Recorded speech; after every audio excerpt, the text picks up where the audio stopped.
இல்லை என்று சொல்லும் மனம் இல்லாதவன், ஈடு இணை இல்லாத கருணை உள்ளவன், இன்னல் பட்டு எழும் குரலை கேட்கின்றவன், எண்ணங்களை இதயங்களை பார்க்கின்றவன். இறைவனிடம் கையேந்துங்கள், அவன் இல்லை என்று சொல்லுவதில்லை.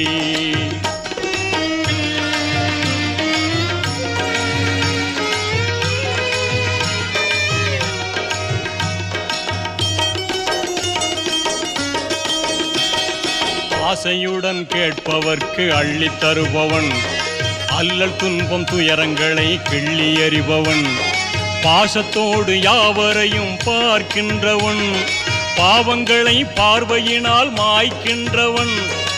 அல்லல் படும் மாந்தர்களே அயராதீர்கள், அல்லாவின் பேரருளை நம்பி நில்லுங்கள்.